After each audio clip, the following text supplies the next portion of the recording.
Welcome to Africa channel. Don't forget to like the video and subscribe to help us. Tough looks or premium features, what's the better use of your compact crossover budget? When the mood for adventure strikes, you need something that isn't afraid to drive off the beaten track. But every off-roader spends most of their time trundling around on pavement. Such is life. The ideal all-arounder remains ready to tackle tough weather or explore a dirt road while still meeting everyday needs.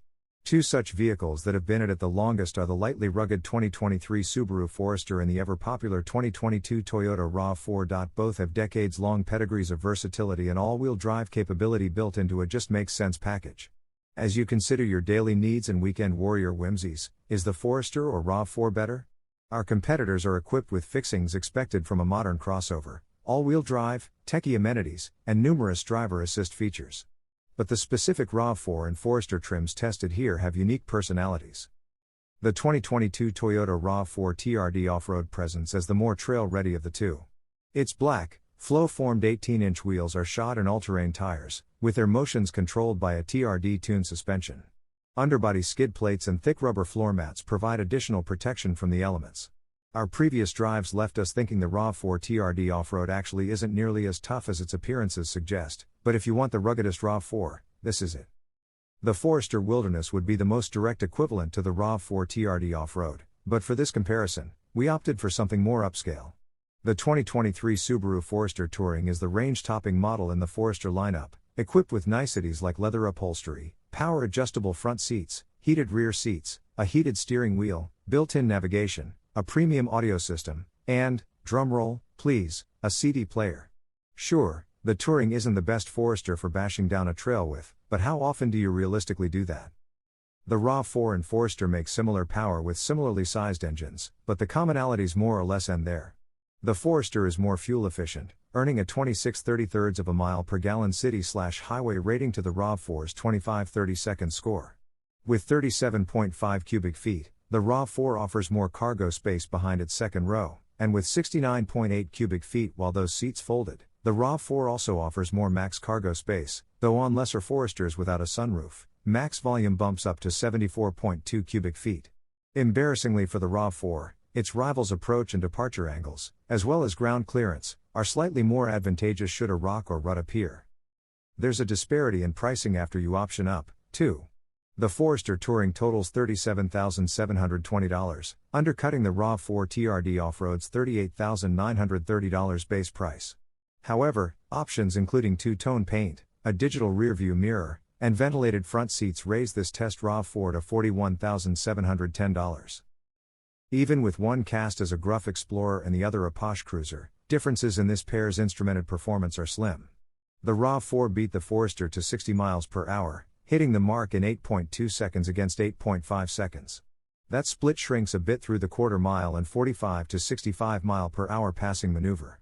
Both vehicles held the skid pad with 0.81 grams of average lateral grip and completed the figure 8 in 27-ish seconds at 0.62 grams average. The two diverged most in 60 to 0 mile per hour braking, where the Forester stopped in 125 feet and the RAV4 in 117 feet, despite those TRD spec all-terrain tires. Numbers won't determine the winner here. Rather, it's how these SUVs feel that sets them apart. Each has attributes that will better suit one's personal preferences, but only one can finish first. Look, neither of these crossovers has a particularly powerful engine. Without turbochargers or hybridization, both can feel strained when driving up a grade. Features editor Christian Seabaugh called the RAV4's mill loud, agricultural, unrefined, no power to be found until the torque swings north of 4,000 revolutions per minute. Associate road test editor Eric Iapana was kinder to the Forester's engine, deeming it more than adequate, but he conceded that its droning can be a bit much at times. Things improve for the Forester elsewhere in its powertrain. Its CVT doesn't hunt for gears like the RAV4's 8-speed automatic does, because, well, it doesn't have gears. The RAV4's upshifts are generally smooth, but they occur too early, as the vehicle is mapped to deliver better fuel economy. It struggles to downshift, and when it does, changes are rough. Furthermore, Subaru's full-time all-wheel drive provides a more sure-footed feeling than Toyota's on-demand system. Aside from a somewhat abrupt throttle tip-in, the Forester's powertrain has less to apologize for. Hop from one driver's seat to the next, and the Toyota is clearly the more comfortable one.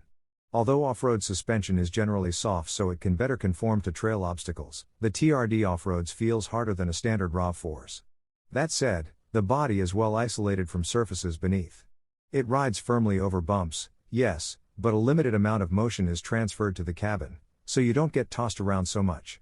This is enhanced by the weighty steering, which is surprisingly nice. Quick and direct, it provides decent feel and feedback. These attributes give the RAV4 a hefty, solid feeling. The Forester's chassis does a better job of absorbing impacts, but it's less sure-footed. Nothing goes unnoticed by the suspension, features editor Scott Evans said. It's not that impacts are brutal, but I can feel every bump in the road. That's due to incessant body motions resulting from even minor pavement undulations, sending the Forester wandering about in a lane.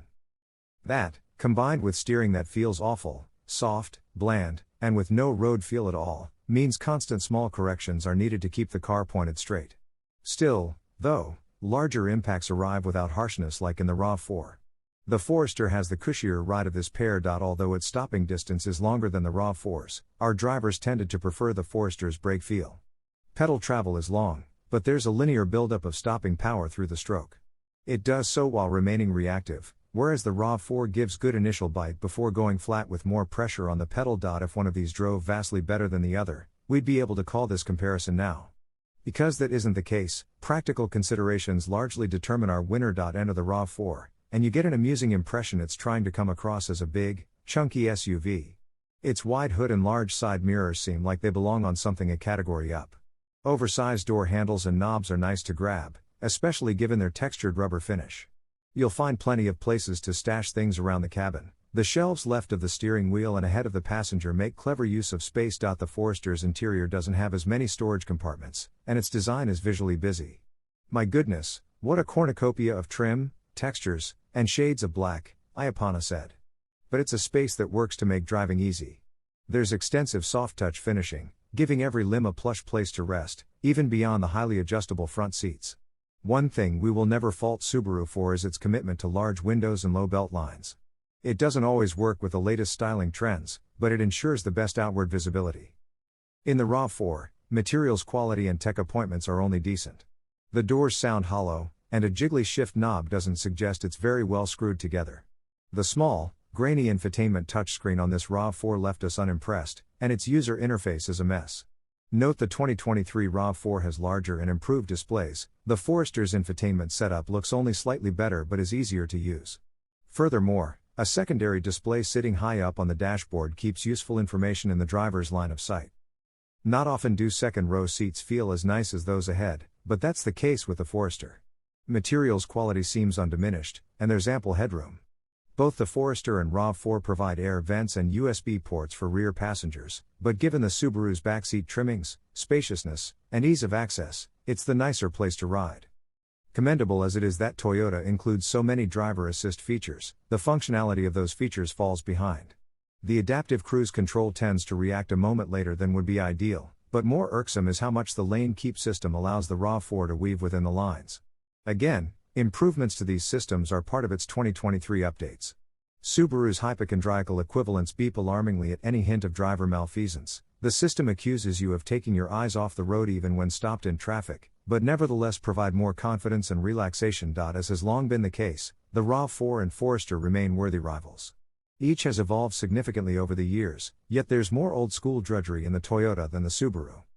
Would the RAV4 have fared better if not for the TRD off-road spec? Aside from looks, we've never been able to discern the benefit of this variant, neither in this on-pavement assessment nor during our previous dirt excursions. It strikes us as nonsensical to pay more expecting trail chops only to receive a firmer suspension that roughens the ride. Rough, too, is the engine, and the operation of its tech and driver aids. The RAV4 checks the compact SUV boxes, but it's not the better option here. Even though very little about how the Forester drives will endear you to it, this Subaru succeeds in being downright agreeable. Its cushy ride, spacious cabin, excellent visibility, and useful assist features make it so easy to live with. If ever the desire for dirt arises, the Forester's indefatigable AWD and reasonable ground clearance will help it venture off-road. The premium features brought by choosing the touring trim sweeten the deal, considering its lower price than the Toyota. Can't complain about better fuel economy, either. We have come to the end of the video. Don't forget to like the video and subscribe to our channel to help us.